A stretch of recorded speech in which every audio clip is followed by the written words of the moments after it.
अस्सलाम वालेकुम। मैं ये वीडियो बहुत अफ़सोस के साथ बना रहा हूँ। मुझे बहुत अफ़सोस के साथ कहना पड़ रहा है कि एमडी-कैट 2024 की वज़ह से 2024 का पंजाब का मेरिट भी तबाह हो चुका है और 2025 का मेरिट भी पंजाब का तबाह हो चुका है। अब अगर 2025 में एमडी-कैट कंडक्ट नहीं भी किया जाता, सिर्फ़ 2024 के रिपीटर्स अगले साल अपने मार्क्स यूज़ कर लेते हैं, 2025 में मेरिट 92% होगा। अगर अगले साल किसी फ्रेशर को इंक्लूड नहीं करते, कोई एमडी-कैट कंडक्ट नहीं करते, सिर्फ 2024 के एमडी-कैट के मार्क्स अगले साल यूज़ कर लें, 92% 2025 में होगा।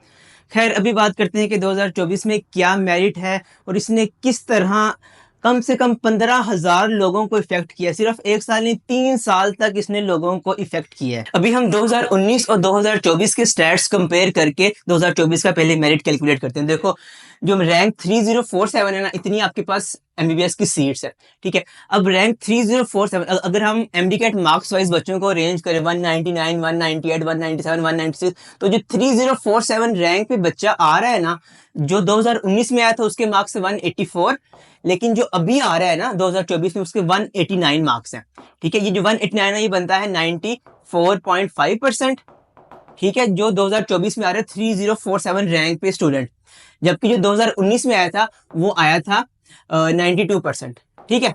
अब एक चीज आपने माइंड में रखनी है कि 2019 में मेरिट क्लोज हुआ था 91.4% पे, ठीक है? 91.4% में मेरिट क्लोज हुआ था। वहां पे जो एमडी-कैट के मार्क्स थे जो 3047 रैंक पे थे वो थे 92%। अब यहाँ पे ना जो एफएससी के मार्क्स काउंट हुए थे वो हुए थे 90.8%। 90.8% एफएससी के हुए थे, 92% एमडी-कैट के हुए थे और इनका जब हमने एवरेज निकाला था तो 91.4% 2019 में मेरिट था। अब एक और चीज आपने यहाँ पे ना बहुत अच्छे से देखनी है कि 2019 में क्या हुआ था कि मेरिट क्राइटेरिया 50-50 था। 50% एमडी-कैट, 50% एफएससी, मैट्रिक इंक्लूड नहीं थी। मतलब कि ये जो 90.8% यहाँ पे लिखा हुआ है ना, ये प्योर एफएससी है, प्योर एफएससी के मार्क्स।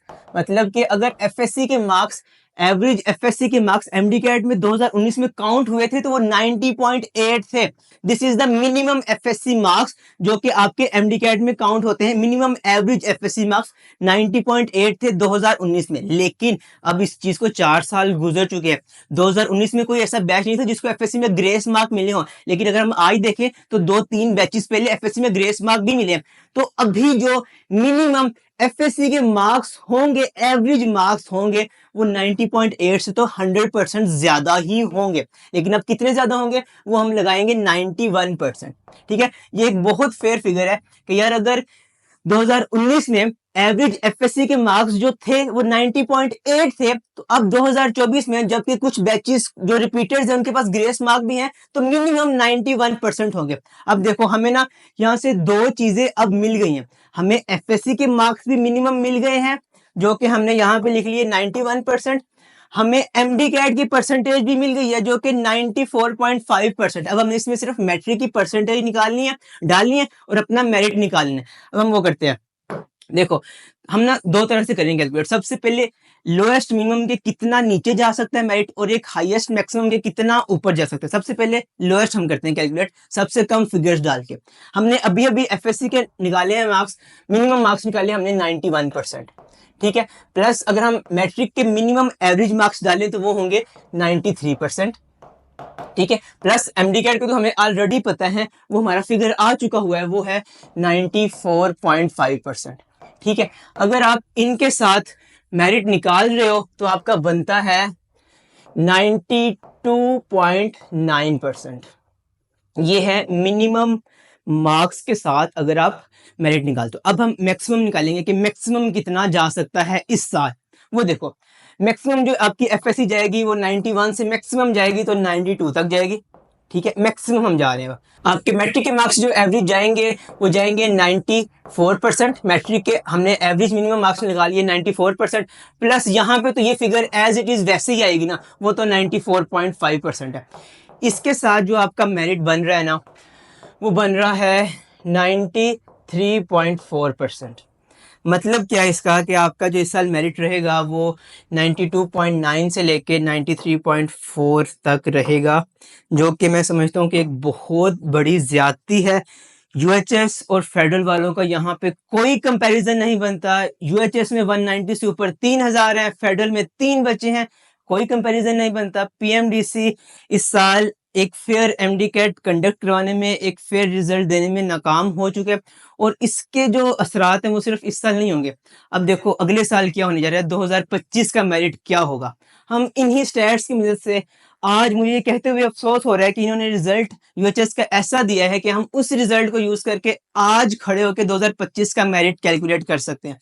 देखो 185 से ऊपर अभी जो बच्चे हैं ना वो तकरीबन 6700 है, ठीक है। इनमें से 3200 का अभी एडमिशन हो गया, बाकी बच गए 3300 या 3400, ठीक है, जो कि 185 से ऊपर हैं। इतने बच्चे अभी भी 185 से ऊपर हैं जिनका एडमिशन नहीं होगा। अब क्या करेंगे ये अगले साल इसी एमडीकैट रिजल्ट की बेस पे अप्लाई करेंगे 2025 में। जब ये 2025 में अप्लाई करेंगे, हम वही दोबारा से फॉर्मूला अगर लगाएं, यहाँ पे 185 पे जो परसेंटेज बनती है वो बनती है 92.5%, ठीक है। हमने जो एफएससी की परसेंटेज लगाई हुई है वो है 91%। मिनिमम जो मैट्रिक की है वो 93% एवरेज है। अगर हम इसके साथ 2025 का एग्रीगेट कैलकुलेट करें बगैर 2025 के एमडीकैट को काउंट किए हुए, बगैर किसी भी फ्रेशर को काउंट किए हुए, बगैर फेडरल के बच्चों को काउंट किए हुए, तो 2025 का एग्रीगेट इसके मुताबिक बन रहा है 91.9%। जो कि मुझे कहते हुए बहुत अफसोस हो रहा है कि इन्होंने इस तरह के स्टैट्स दिए हैं कि आप इन स्टैट्स की मदद से 2025 का मेरिट भी अभी कैलकुलेट कर रहे हो बगैर 2025 के एमडीकैट को इंक्लूड किए।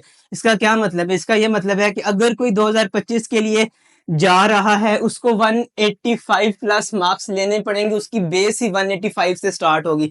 इससे क्या होगा? इससे ना सिर्फ इस साल बहुत से बच्चों का नुकसान हुआ है, बल्कि आगे 3 साल आने वाले फ्रेशर्स का नुकसान होगा, रिपीटर्स का नुकसान होगा। फेडरल और यूएचएस का आपस में कोई कंपैरिजन नहीं बन रहा। उन फेडरल के बच्चों का जिनका इस साल एडमिशन होना चाहिए था, जिन्होंने पढ़ा हुआ था, अब वो भी अगले साल देंगे एमडीकैट। उनका इस साल भी नुकसान हुआ, अब वो अगले साल देंगे एमडीकैट। अब उनका अगले साल होगा एडमिशन जो उनका इस साल होना चाहिए था। अब क्या हुआ है, 2024 में पीएमडीसी एमडीकैट कंडक्ट करवाने में, एक फेयर एमडीकैट और उसके फेयर रिजल्ट कंडक्ट करवाने में नाकाम हो चुके हैं। और मैं पीएमडीसी के सदर से मुखातिब होकर कहना चाहूंगा, सर आपको नहीं पता कि आपने क्या किया है। आपने 3 साल तक आने वाले बच्चों के साथ ज्यादती की है। 11,000 बच्चे हैं 180 प्लस। अब ये 11,000 बच्चे 3 साल तक लगे रहेंगे अपना एमडीकैट सेम मार्क्स की बेस पे अप्लाई करने।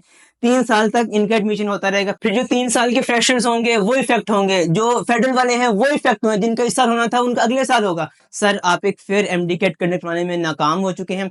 आपने कम से कम 15,000 बच्चों की लाइफ के साथ खेला है। हम आपसे डिमांड करते हैं कि सर आप रिजाइन करें।